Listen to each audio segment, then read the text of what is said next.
अब हम लड़के तो कम करते ही यूज, ये लड़कियां महिलाएं ज्यादा करती है। अब इनको फोटो खींचना हो, आप ढंग से देखना, सेल्फी खींचते टाइम लड़कियों का और बीड़ी पीते टाइम गांव के बूढ़े डोकरों का मुंह एक जैसा हो जाता है। और मैं जिंदगी में सब करता हूं, लेकिन मैं बीड़ी पीने वालों का बिल्कुल भी भरोसा नहीं करता, क्योंकि वो बार बार एक ही बात कहते हैं, देख अग्नि हाथ में, झूठ ना बोल दो। वो वहां भी धर्म ढूंढ लेता है। ये बीड़ी का ले क्या? आज तो क्या हो गया भाई साहब, आप स्वदेशी हो भाई, आप दूसरे देश में पैसा तो भेज ही नहीं रहे ना। बीड़ी वाला भारतीय होता है, स्वदेशी होता है, सिगरेट वाला होता है विदेशी। वो पिछले दिनों एक अंग्रेज मिल गया मेरे को, अंग्रेज मुझसे बोला तेरे को इंग्लिश आती है? मैंने कहा यस। बोला कितनी? मैंने कहा बस। हालांकि कमल जी इंग्लिश ज्यादा हार्ड नहीं होती जी, बस उसमें थोड़ा सा पानी ज्यादा मिलाना पड़ता है, फिर उसके बाद वो भी सॉफ्ट हो जाती है। अब ये बिना बात परेशान हो रहा, बोले 250 रुपए की बोतल में बोट बिक रहे। कोरोना काल में जब इस देश की अर्थव्यवस्था गर्त में चली गई थी, कोरोना काल में जब इस देश की अर्थव्यवस्था औंधे मुंह गिर गई थी, तो इस देश की अर्थव्यवस्था को न मोदी जी ऊपर उठा सके, न राहुल जी ऊपर उठा सके, न ये भाई साहब जो आ रहे हैं ये ऊपर उठा सके। आओ, ये अर्थव्यवस्था गिरा क्या है उधर? क्या बात है?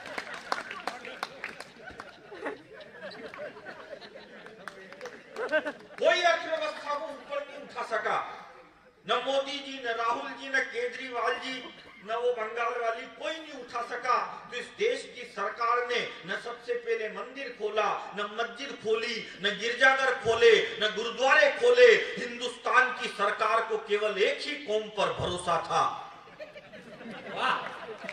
और देश की सरकार ने सबसे पहले खोले तो दारू के ठेके खोले, और पी के बेवड़ों ने अर्थव्यवस्था को इतना ऊपर उठाया, इतना ऊपर उठाया, इतना ऊपर उठाया, और नीचे आने का नाम ही नहीं लेगी। वाह क्या, बहुत सारे तो अर्थव्यवस्था ऊपर उठाने के चक्कर में खुद ऊपर उठ गए। अरे वो एक आ गया मेरे पास, बोला गुरुजी ज्ञान दो। मैंने कहा क्या ज्ञान चाहिए तेरे को? बोला ऐसा ज्ञान दो जो लुगाई जिंदगी भर मेरी गुलाम बन के रहे। अरे मैंने कहा ऐसा ज्ञान तो मेरे खुद के पास ही नहीं है, तेरे को कहां से दूं? अरे बोला आप इतने बड़े कलाकार, इतने बड़े कवि, आप तो दे ही सकते हो ज्ञान। तो मैंने कहा तेरी शादी हो गई? बोले नहीं भाई साहब अगले महीने शादी है। ऐसा ज्ञान दो जो लुगाई मेरी गुलाम बन के रहे।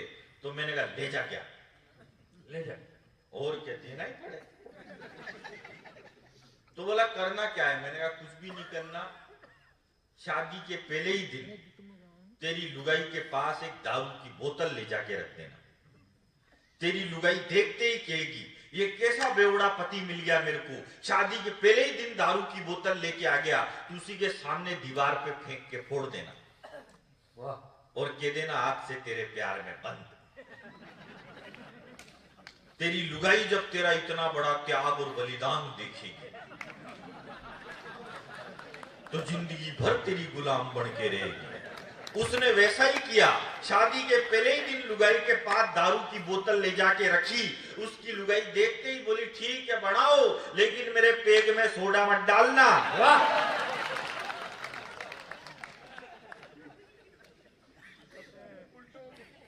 देखो हंसो मुस्कुराओ, हंसने मुस्कुराने के लिए तो अपन यहाँ पे बैठे। भाई ये जितने भी भगत सिंह फांसी पे क्यों झूले? इसलिए झूले कि आप हंसो मुस्कुराओ। वाह, इन्होंने सबने जो इतना बलिदान किया वो आपकी मुस्कुराहट के लिए किया है।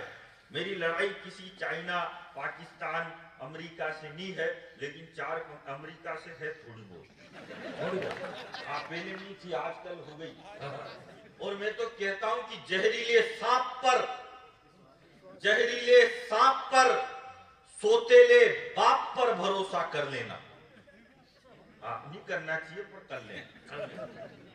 जहरीले सांप पर, सोतेले बाप पर, मौसमी हवा पर, एक्सपायरी डेट की दवा पर, झोला छाप डॉक्टरों पर, गुटखा छाप एक्टरों पर चाहे भरोसा कर लेना, मगर बदलते हुए परिवेश पर भरोसा मत करना। पागल कुत्तों का भरोसा कर लेना, मगर अमेरिका जैसे देश का भरोसा मत करना।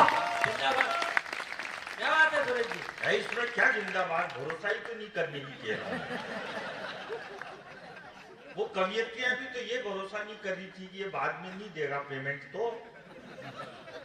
अभी लेके जाओ। लेकिन देखो, मैं एक बात बताऊं, शाहपुरा वो धरती है जिसका माल शाहपुरा में बिक जाता है, समझ जाओ फिर वो कवि पूरे हिंदुस्तान में टिक जाता है। मैं शाहपुरा आया 25, 23, 24 साल पहले, तो मैं स्टार बन गया। ये राम भदावर आया, ये भी बन गया। तो अब ये हीरामणि वैष्णव आया है, ये भी बन जाएगा। तो दिल छोटा मत करे। उस समय क्या महाराज जी का प्रोटोकॉल था, अभी खत्म हो गया। तो सीधा बैठ।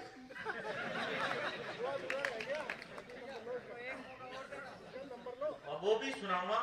तो दिल छोटा मत करो, क्योंकि ये लड़का आया है कोरबा छत्तीसगढ़ से। आप जिंदगी में जाके एक बार जाओगे ना कोरबा, तो 10 बार सोचोगे कितना दूर है। तो ये वहां से आया है। तो इस लड़के को अभी पूरी जिंदगी जीना है, बहुत यात्राएं करनी है। एक बार इसकी काबिलियत के लिए आप जोरदार तालियां बजा दो। ये मुस्कुराते हुए अपने गांव जाए। और भाई साहब, ये कोई मतलब नहीं इसका रिकॉर्डिंग करने का। अब आप फेसबुक पे डालोगे, आपकी गर्लफ्रेंड को दिखाओगे, फिर वो मेरे को फ्रेंड रिक्वेस्ट भेजेगी, इसमें नुकसान आपका ही है। वो अंग्रेज मिल गया मेरे को। अंग्रेज मुझसे बोला तेरे को इंग्लिश आती है? अरे मैंने कहा आती है नहीं आती, तू पूछ तो सही। बोले इंग्लिश आती है तो एक काम कर, उधर जो लड़की साइड में खड़ी है उसको इंग्लिश में यहाँ बुला। अब इतनी सी तो मेरे को आती थी। मैंने कह दिया बेबी प्लीज कम हियर। लड़की आ गई, बगल में खड़ी हो गई। लेकिन अंग्रेज भी पट्टा 1.5 छाना। बोला आप इसको इंग्लिश में वापस वहीं भेज। वाह। अब ये वाली मेरे को नहीं। लेकिन मैं भी राजस्थान का, भगवान कसम में वहीं पे गया जहां से लड़की आई थी। वहां जाके फिर बोल दिया प्लीज कम हियर। वाह। दिमाग से काम। मैं तो एक दिन एक दुकान पे गया, मैंने दुकानदार से कहा, मैंने कहा भाई साहब एक काम करो 5 किलो चावल दो।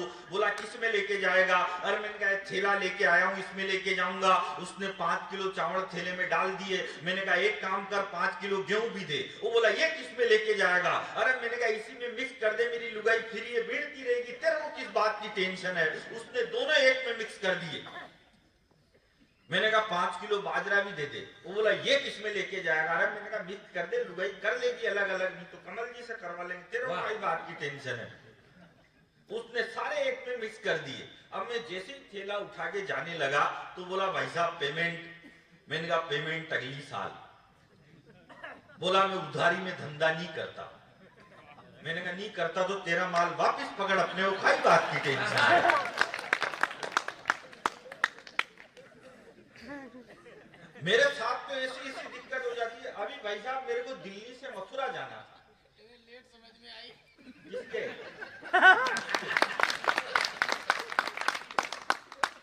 तो आजकल तू जो बोलता है ना वो सबसे पहले तुलसीदास जी वाली, वो भी इसके लेट ही आई थी समझ। इसके जल्दी आती तो ये भी मेरी तरह लास्ट में नहीं पड़ रहा होता। लेकिन खैर आई जो तो आई। हालांकि मेरे भी लेट ही आई थी। हाँ वो आज ही भूल गया। आज ही इसलिए भूल गया तो भूल गया।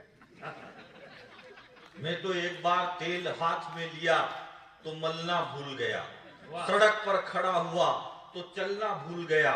कपड़ों पर चाय गिर गई तो दाग हटाना भूल गया। एक लड़की ने आंख मारी तो उसे पटाना भूल गया।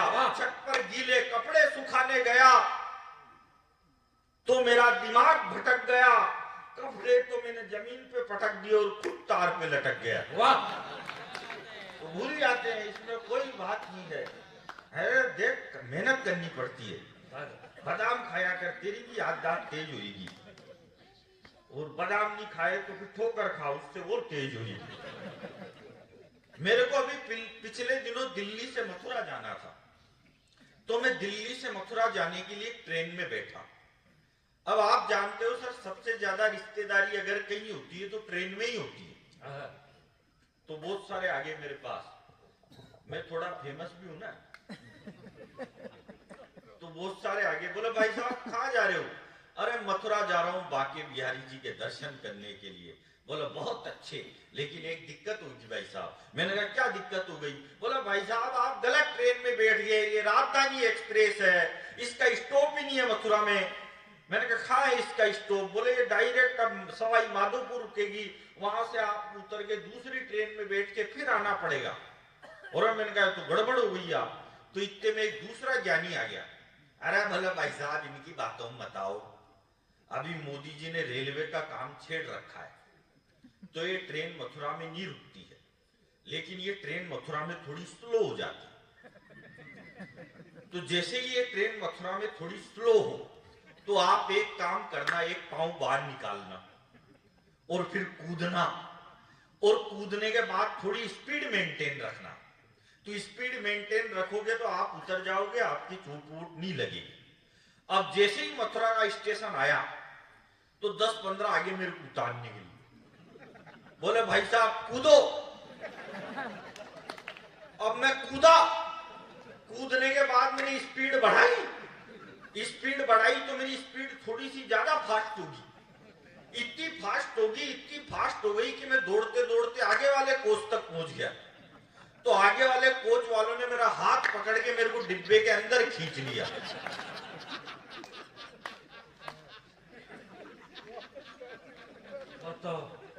बताओ नहीं, आपकी ठाका तालियां तो इस बात पे आए, वो खींच के यूं और बोले भाई साहब आपकी किस्मत अच्छी है, वरना ये ट्रेन तो मथुरा में रुकती भी नहीं है। वाह।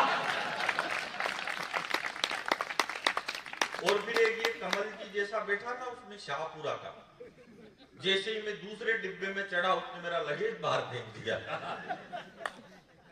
तो दिक्कत हो जाती। हम तो साहब उस देश के वासी हैं कि वो पृथ्वी में, गगन में, वो है आग में, समीर में। मैं इन सब कवियों का परिचय और मेरा परिचय 4 पंक्तियों में आपको देता हूं। मैं आपको कवि सम्मेलन, कविता दोनों एक साथ सुनाता हुआ चलूंगा।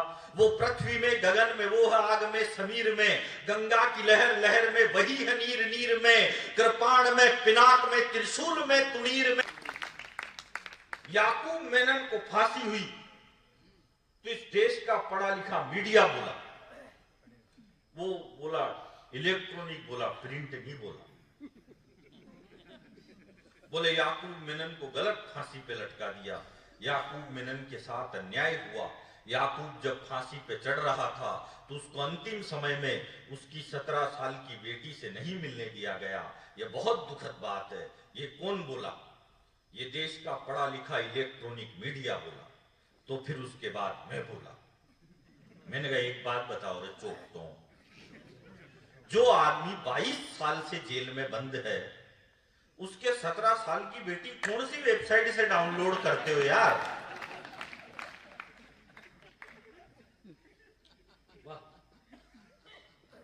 इसलिए कह रहा हूं आपको, मस्त रहो, हंसो हंसाओ। ऑपरेशन सिंदूर कर दिया। मैं आपको बताऊं, मैं किसी भी राजनीतिक पार्टी का आदमी नहीं हूं, न मैं बीजेपी का आदमी हूं, न मैं कांग्रेस का आदमी हूं।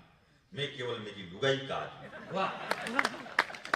और किसी का भी, मैं कवि सम्मेलन में चल गया कलकत्ता, तो मेरी लुगाई ने मेरे को फोन कर दिया, बोले तुम घर पे आओ तो एक खाली बोरी लेके आना, गेहूं भरने हैं। अब मैं घर पे गया तो मैं बोरी ले जाना भूल गया। जैसे ही मैं गेट पे पहुंचा तो उन्होंने मुझसे पूछा तुम बोरी लेके आ गए? मैंने कहा मैं बोरी लाना भूल गया। बोलो कोई बात नहीं, मैं ड्रम लेके आ गई। वाह। और अब मैंने कहा तू ड्रम लेके क्यों आई? बोला तुम बोरी लेके नहीं आए तो मैं ड्रम लेके आई। अब मेरे अंदर उत्सुकता जगी। मैंने कहा एक बार चेक तो करूं ड्रम कौन से कलर का है। अब जैसे ही मैंने ड्रम स्टोर रूम में जाके देखा तो भाई साहब ड्रम ब्लू, नीला। और अब मैंने कहा नीला क्यों लेके आई, काला पीला हरा बैंगनिया गुलाबी भी तो ला सकती थी। अरे बोले मेरा फेवरेट कलर है नीला, आसमान है नीला, पानी है नीला, इसलिए नीला लेके आई। अरे मैंने कहा पानी तो पनिहारी होता है। अरे बोला हनी सिंह ने कहा है आज ब्लू है पानी पानी, इसलिए नीला लेके आई। तो मैंने उसका बिल चेक किया। बिल चेक करके मैंने दुकानदार को फोन किया। मैंने पूछा, मैंने कहा भाई साहब एक बात बताओ, कोई ड्रम मिल जाएगा? अरे बोला भाई साहब मिल जाएगा, हरा मिल जाएगा, पीला मिल जाएगा, गुलाबी मिल जाएगा, बैंगनिया मिल जाएगा। मैंने कहा नीला नहीं मिलेगा क्या? बोला भाई साहब एक ही बचा था स्टॉक में। आज सुबह एक चालबाज औरत आई थी, 500 एक्स्ट्रा देके वो भी लेके चली गई। तो ड्रम के चक्कर में नहीं पड़ना चाहिए। आदमी के साथ दिक्कत ये हो रही हो, प्लेन में जाए तो मर जाए, हनीमून पे जाए तो मर जाए। बहुत सारे ऑफिस में काम कर रहे थे, उनके ऊपर प्लेन ही गिर गया, करे तो करे ही क्या। अभी हमने ऑपरेशन सिंदूर कर दिया, पाकिस्तान पे एयर स्ट्राइक कर दी। मोदी जी ने ऑपरेशन सिंदूर कर दिया पाकिस्तान के ऊपर। अब क्या है कमल जी, अपन जिस जगह सिंदूर लगाते हैं तो वो जगह फिर अपनी हो जाती। अब मोदी जी ने पाकिस्तान पे सिंदूर लगाया तो पाकिस्तान अपना हो गया था, पर वो मोदी जी की पुरानी आदत है सिंदूर लगा के छोड़ने की।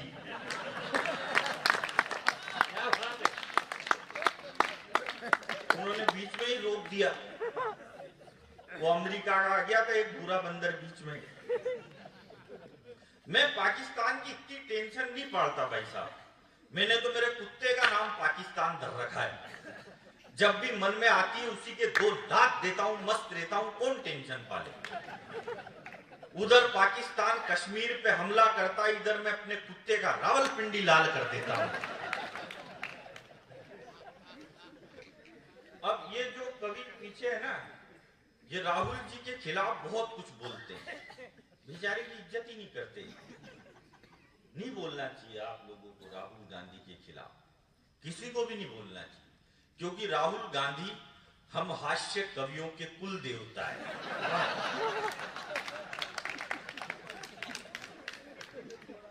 अपने देवता के खिलाफ किसी को भी नहीं बोलना चाहिए। अच्छा, जब मैं मोदी जी को सुनता हूं तो मैं बीजेपी को वोट देने के लिए प्रेरित होता हूं। फिर मैं राहुल जी को सुनता हूं तो मैं बीजेपी को वोट देने के लिए मजबूर हो जाता हूं। हमारे देश के पहले प्रधानमंत्री थे नेहरू जी। नेहरू जी के कपड़े विदेशों में धुलने जाते थे। मोदी जी ऐसा नहीं करते। मोदी जी के 10-20 जोड़ी गंदे होते हैं, वो खुद ही विदेश चल जाते हैं। सारे एक बार में धुलवा लाते हैं, बार बार का टंटा ही कौन पाले। मिलती थी रोज मुरारी से। मिलती थी रोज मुरारी से। तो देखो बाबूजी ने क्या ताली बजाई है। अरे ऐसे बजाओगे तो मेरी तो 7 पीढ़ियां तर जाएगी। अच्छा, ये विपक्ष वाले भी कम नहीं है। जब अटल बिहारी वाजपेयी प्रधानमंत्री बने तो विपक्ष वाले कहते थे यार ये बोले अटल जी बिल्कुल भी अच्छे प्रधानमंत्री नहीं है, इन बीजेपी वालों को देश चलाना नहीं आता, अटल जी बिल्कुल भी अच्छे प्रधानमंत्री नहीं है। फिर अटल जी थोड़ा बीमार पड़े, उनकी 13 दिन में सरकार गिर गई। फिर अडवाणी जी मुख्य धारा में आए तो अडवाणी जी ने पाकिस्तान में जाके जिन्ना की मजार पे फूल चढ़ा दी। तो जिन्ना की पे तो नहीं चढ़े, उनकी खुद की पे ही चढ़ गए। तो ये बोले कि अडवाणी जी तो और खराब है, इनसे तो अटल जी लाख गुना अच्छे हैं। ये अडवाणी जी तो और खराब है, इनसे तो अटल जी लाख गुना अच्छे हैं। फिर अडवाणी जी भी पीछे हटे। फिर वो आए 56 इंच की छाती वाले, चाय वाले। तो चाय वाले को देख के बोले कि ये चाय वाला तो और खराब है, इनसे तो अडवाणी जी लाख गुना अच्छे थे, इनसे तो अटल जी लाख गुना अच्छे थे। और मैं तो कह रहा हूं रे विपक्ष वालों, अभी तो तुमने चाय वाला देखा है, जिस दिन यूपी का गाय वाला देख लिया उस दिन विपक्ष वालों को ये नरेंद्र मोदी देवता नहीं लगने लग जाए तो मेरी गारंटी।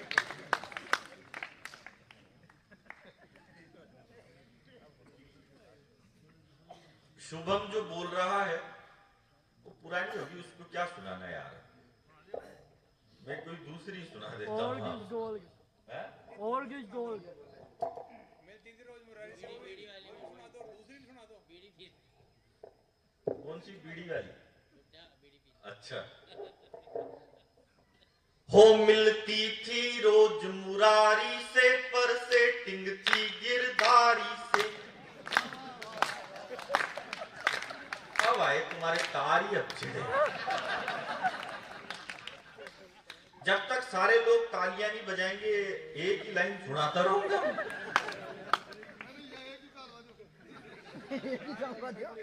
ओ मिलती थी रोज मुरारी से, पर सेटिंग थी गिरधारी से।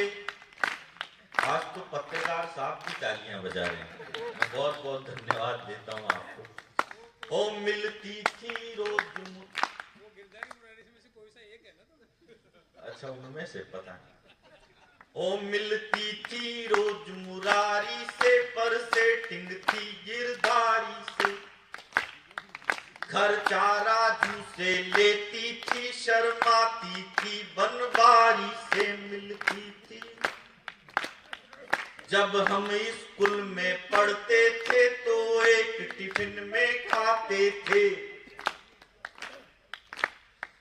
हम सूखी रोटी लाते थे, पर घी का भोग लगाते थे। अब रास्ते में मिलती है तो आहें भर के रह जाते हैं। और उसके दो दो बच्चे मुझको मामा जी कह जाते हैं। वो हो गई पूनम ढिल्लो सी। अब तालियां किया। वो हो गई पूनम ढिल्लो सी, हम रह गए अटल बिहारी से मिलती थी रोज।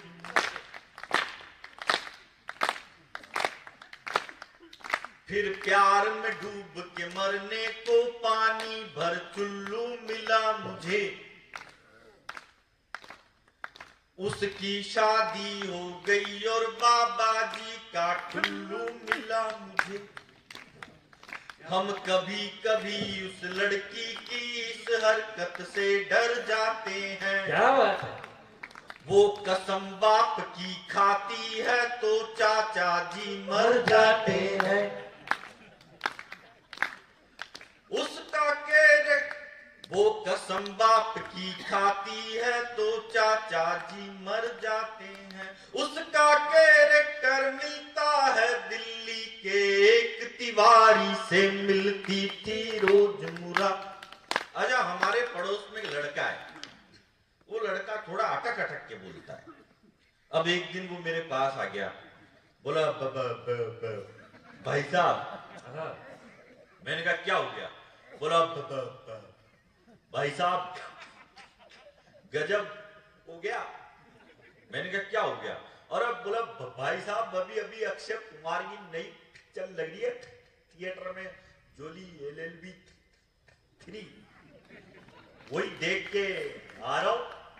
आप बोलो तो आपको ये स्टोरी सुनाओ। अब उसने मेरे को स्टोरी सुनाई। 3 दिन तक तो उसका इंटरव्यू ही नहीं आया। एक दिन वो एक दुकान पे चल गया, उसने दुकानदार से कहा, बोला भाई साहब कोई काम धंधा हो तो बताओ। दुकानदार ने उसको 10 महाभारत दी, बोला जा इनको बेच के आ। वो गया और 5 मिनट में 10 महाभारत बेच के आ गया। फिर बोला भाई साहब ये तो यूं ही बिकी, थोड़ी ज्यादा दो। दुकानदार ने उसको 50 महाभारत दी, वो फिर 1 घंटे में बेच के आ गया। फिर बोला भाई साहब इतनी कम से मेरा पड़ता नहीं आएगा, थोड़ी ग्रोथ बढ़ाओ। दुकानदार ने अब की बार उसको 500 महाभारत दी, वो फिर 2.5-3 घंटे में बेच के आ गया। तो दुकानदार का दिमाग खराब हो गया, बोले ये 500 महाभारत बेचने में आदमी को पूरी जिंदगी लग जाए तो नहीं बिकती, तू जाता है घंटे 2 घंटे में कैसे बेच के आता है? तो बोला भाई साहब इसमें करना क्या है? घर घर जाता हूं, दरवाजा खटखटाता हूं और कहता हूं कि खरीद रहे हो कि पढ़ के सुनाओ।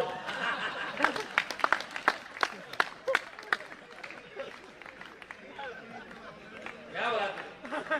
एक दिन फिर आ गया मेरे पास, बोला भाई साहब मैंने छोड़ दी रामायण महाभारत सब बेचना। मैंने कहा अब क्या करेगा? बोला भाई साहब अब तो मेरी नई नौकरी लगी। मैंने कहा नई नौकरी किसमें लगी रे तेरी? बोला भाई साहब मेरी नई नौकरी रेलवे में लगी। मैंने कहा रेलवे में किस चीज की नौकरी लगी तेरी? बोला भाई साहब रेलवे में मेरी अनाउंसमेंट करने की नौकरी लगी। अनाउंसमेंट? अब उसने अनाउंसमेंट किया, बोला राजधानी एक्सप्रेस प्लेटफॉर्म नंबर 3 पे आई थी, वापिस गई।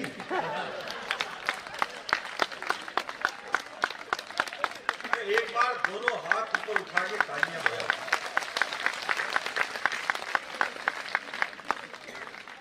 थोड़े दिन बाद उसने अपने 20 दोस्तों के साथ एक ऑफिस खोला 20वें फ्लोर पे। अब उसमें लिफ्ट नहीं थी।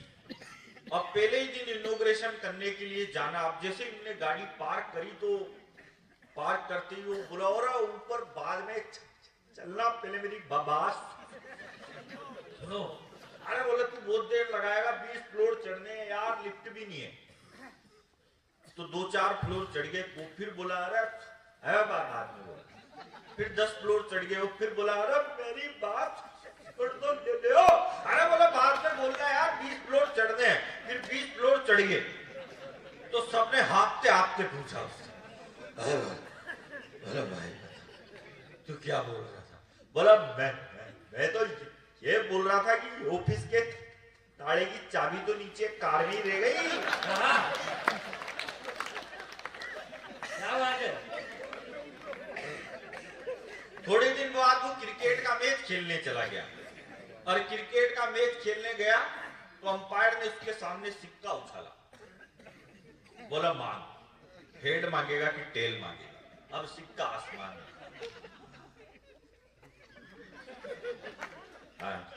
यही उसके तो जो आगे जो ही असल है। क्या बात है? अभी आपने देखा होगा हमारे देश के बड़े संत थे रामभद्राचार्य जी। तो रामभद्राचार्य जी ने कहा कि मैं प्रेमानंद महाराज को चुनौती देता हूं कि उनको संस्कृत का एक भी श्लोक आता हो तो बोलकर दिखाए। हालांकि दोनों बड़े बड़े संत हैं, मैं तो छोटा सा बालक हूं, इतने बड़े संतों के बीच में क्या बोलूं।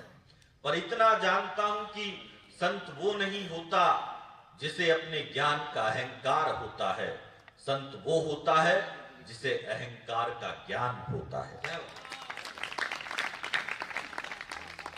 अभी महाराष्ट्र में एक मारवाड़ी बच्चे को पीटा गया और उससे कहा कि मारवाड़ी नहीं, हिंदी नहीं, मराठी में बात करो, महाराष्ट्र में रहना है तो मराठी बोलनी पड़ेगी। तो बोला भाई साहब मेरे को नहीं आती मराठी, नहीं आती नहीं है तो कैसे बोलूं? मैं एक बात बता रहा हूं इस मंच पर,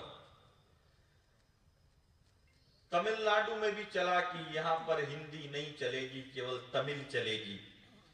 एक बार एक जंगल में सारे जानवर इकट्ठा होकर शेर के पास चले गए और शेर से जाकर बोले राजा जी ये जंगल में सियार बहुत हू करते हैं, आप एक काम करो इनको जेल में डालो। तो शेर बोला जी सियार हू नहीं करेंगे तो क्या करेंगे? बोला भाई साहब नींद डिस्टर्ब होती है, इनको जेल में डालो। तो शेर ने सियारों को जेल में डाल दिया। 2-4 दिन बाद फिर चले गए, बोला भाई साहब जंगल में गधे भी बहुत ढेचू करते हैं, इनको भी जेल में डालो। हालांकि जंगल में गधे नहीं होते हैं, हाँ, पर जब विधानसभाओं में हो सकते हैं, वाह वाह वाह वाह, तो जंगल में क्यों नहीं हो सकते? बोला भाई साहब नींद डिस्टर्ब होती है, इनको भी जेल में डालो। अरे बोला गधा ढेचू नहीं करेगा तो क्या करेगा? बोला भाई साहब नींद डिस्टर्ब होती है, जेल में डालो। शेर ने उनको भी जेल में डाल दिया। 4-5 दिन बाद फिर चले गए, जानवर इकट्ठा होके बोला भाई साहब जंगल में कौवे भी बहुत काऊ काऊ करते हैं, इनको भी जेल में डालो। शेर बोला जी कौवे काऊ काऊ नहीं करेंगे तो क्या करेंगे? बोला सर नींद डिस्टर्ब होती है, इनको जेल में डालो। तो शेर बोला जी कौवा आसमान में उड़ता है, मैं जमीन में चलता हूं, उसको मैं जेल में कैसे डाल सकता हूं? तो जानवर बोले नहीं डाल सकते जेल में, तो राजा जी फिर इस्तीफा दो। तो शेर ने इस्तीफा दे दिया। अगले दिन फिर कुत्ते को जंगल का राजा बनाया गया। ध्यान रखना, जब भी शेर इस्तीफा देगा तो कोई ना कोई कुत्ता ही राज करेगा। और कुत्ते ने राजा बनते ही घोषणा कर दी, बोले आज से ना जंगल में कोई ढेंचू ढेंचू करेगा, ना आज से कोई जंगल में हू हू करेगा, ना आज से कोई जंगल में काऊ काऊ करेगा। जिसको भी जंगल में रहना है केवल भो भो करनी पड़ेगी और कोई भी भाषा इस जंगल में नहीं चलेगी। तो जानवर बोले जी हम भो भो कैसे कर सकते हैं भाई साहब, हमको तो आती ही नहीं है। तो शेर वो कुत्ता बोला, बोलो नहीं आती तो जाओ यहां से। तो सारे जानवर दूसरे जंगल में जाके बस गए। अब कुत्ता अकेला ही भो भो करता, कुत्ता अकेला ही भो भो सुनता, कुत्ता अकेला ही भो भो करता, अकेला ही भो भो सुनता। इसलिए कहता हूं भाई साहब जिसको भो भो आती है उसको भो भो करने दीजिए, जिसको ढेचू ढेचू आता है उसको ढेचू ढेचू करने दीजिए, जिसको काऊ काऊ आती है उसको काऊ काऊ करने दीजिए, जिसको बिहारी आती है उसको बिहारी बोलने दीजिए, जिसको मराठी आती है उसको मराठी बोलने दीजिए, जिसको मारवाड़ी आती है उसको मारवाड़ी बोलने दीजिए। क्योंकि भाषा कभी भी विवाद का विषय नहीं होती, भाषा हमेशा संवाद का विषय होती है। अभी कल्याण जी ने जो गीत सुनाया राजस्थानी में, हमको उसमें भी उतना ही आनंद आ रहा था जितना अमन अक्षर और राम भदावर की ओज की कविताओं और गीत में आ रहा था। और इतनी दिक्कत है आपको हिंदी से, तो बंद करो ना फिर इस हिंदी फिल्म इंडस्ट्री को और इसको यहाँ शाहपुरा में शिफ्ट करो। हम किसी को नहीं रोकेंगे कौन सी भाषा बोलेगी। और जब महाराष्ट्र में हमला हुआ था ताज और ओबेरॉय होटल में, मैं अंतिम 2 मिनट चाहता हूं आपके। मैं जानता हूं समय बहुत हो चुका और आप थक चुके हो, मैं भी थक चुका हूं क्योंकि हम भी लगातार कवि सम्मेलनों की यात्राओं पर हैं। तो मैं अंतिम 2-4 मिनट आपके चाहता हूं, क्योंकि जब महाराष्ट्र में ताज और ओबेरॉय होटल पे हमला हुआ था तो उसमें महाराष्ट्र के तुकाराम ओंबले ने भी अपने प्राण गंवाए थे, उसमें महाराष्ट्र का एक बेटा विजय सालस्कर भी शहीद हुआ था। तो केरल के कोझिकोड के संदीप उन्नी कृष्णन ने भी अपनी छाती पर गोली खाई थी। उस हमले में उत्तराखंड के गजेंद्र सिंह बिष्ट ने भी शहादत दी थी। ये देश केवल महाराष्ट्र, राजस्थान और उत्तराखंड से नहीं चलता, ये देश 28 राज्यों और 8 केंद्र शासित प्रदेश से चलता है। 150 करोड़ लोगों के प्रेम और सामर्थ्य से चलता है। इसको तोड़ने की कोशिश नहीं होनी चाहिए। इसलिए मैं एक कविता आपको हिंदुस्तान की सेना पर सुनाना चाहता हूं। बस इतना सा निवेदन करता हूं कि 2 लोग जा रहे हैं, वो 2 चल जाओ, पर इसके बाद मत जाना कोई। मैं सेना पर 2 मिनट मांगता हूं आपके, बस 2 मिनट की एक कविता सुना रहा हूं। उसका भी मन करता है बच्चों को घोड़ा बनकर पीठ पर घुमाने का। और मुझे शाहपुरा की वो तालियां चाहिए जो हमेशा यहाँ पर प्यार मिलता है, क्योंकि शाहपुरा में जिस तरह से कविता को सुना जाता है, दुनिया को सीखना चाहिए कि श्रोता कैसे होते हैं। भाई साहब इनको तो एक्सपोर्ट कर करके वहां भेजो, अमेरिका, लंदन, इतने बढ़िया है। उसका भी मन करता है बच्चों को घोड़ा बनकर पीठ पर घुमाने का, स्कूल जाने से पहले गुड़िया की चोटियां बनाने का। उसका भी मन करता है बच्चों को घोड़ा बनकर पीठ पर घुमाने का, स्कूल जाने से पहले गुड़िया की चोटियां बनाने का। मगर घर से निकल जाता है कर्तव्य का बीड़ा साथ में लेकर। पिता को दवाई कौन देगा ये पीड़ा साथ में लेकर। उसका कद हिमालय से भी बड़ा होता है जो देश की रक्षा के लिए सरहद पर खड़ा होता है।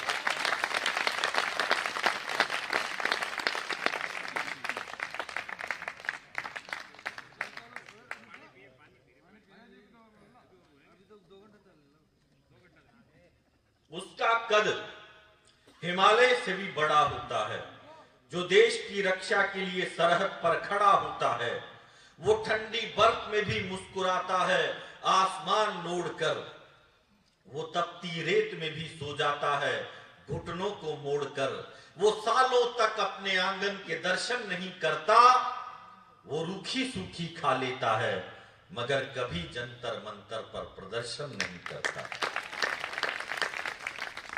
एक दिन सैनिक की बेटी अपने पिताजी को फोन करती और कहती है कि पापा जल्दी घर लौटना, पापा जल्दी घर लौटना, मैं आपके बालों में कंघा घुमाना चाहती हूँ। पापा जल्दी घर लौटना, मैं आपके बालों में कंघा घुमाना चाहती हूँ।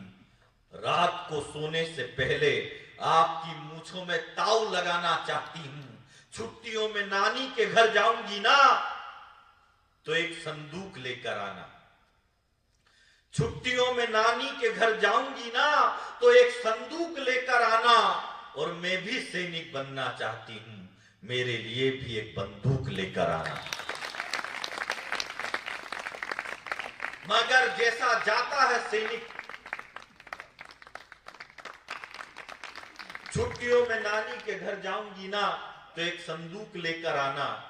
और मैं भी सैनिक बनना चाहती हूँ, मेरे लिए भी एक बंदूक लेकर आना। मगर जैसा जाता है सैनिक वैसा घर नहीं आता। मगर जैसा जाता है सैनिक वैसा घर नहीं आता। धड़ तो आता है वापस उसका मगर सर नहीं आता। तो बच्ची अपनी दादी से पूछती है, ये शाहपुरा वो धरती है जिसने मुझे बहुत प्रेम दिया और मेरे कैरियर में जो मैंने ऊंचाई पाई उसमें शाहपुरा का अमूल्य योगदान है। हमारे देश के सर्वश्रेष्ठ संचालकों में से एक हमारे बड़े भाई आपके कमल मनोहर जी, जिन्होंने मनोहरपुरा जैसे छोटे से अंचल का नाम, शाहपुरा जैसी छोटी सी जगह का नाम पूरे हिंदुस्तान में रोशन किया। मैं चाहता हूं कि आप अपने संचालक के लिए, सिद्ध संचालक के लिए भी एक बार जोरदार तालियां बजाएं। वो बच्ची अपनी दादी से पूछती है कि दादी मेरे पिताजी ने ऐसा क्या अपराध किया था कि मैं अंतिम समय में उनका चेहरा नहीं चूम सकती, मैं उनकी मूंछों में ताव नहीं लगा सकती। तो दादी अपनी छोटी सी पोती से कहती है कि मैं नहीं, मेरा विश्वास कहता है, मैं नहीं, मेरा विश्वास कहता है। गोरा बादल और कल्लाजी का इतिहास कहता है, मेरा बेटा तिरंगा हाथ में लेकर बढ़ रहा होगा और सर कट गया होगा तो धड़ लड़ रहा होगा। वाह, जिंदाबाद।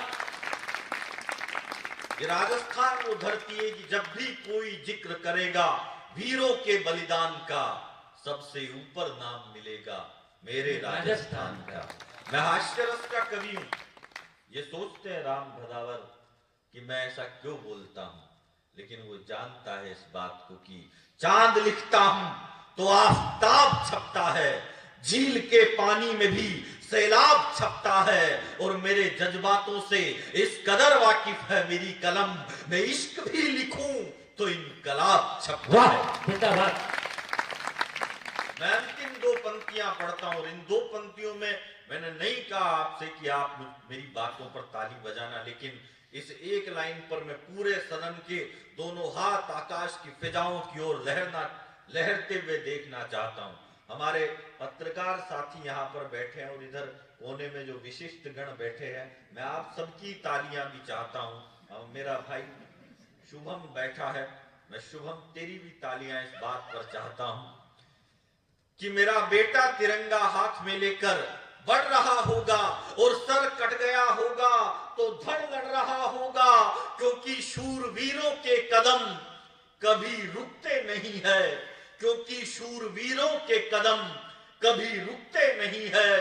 और बेटी तेरे पापा तिरंगे के अलावा किसी और के आगे झुकते नहीं है। बेटी तेरे पापा तिरंगे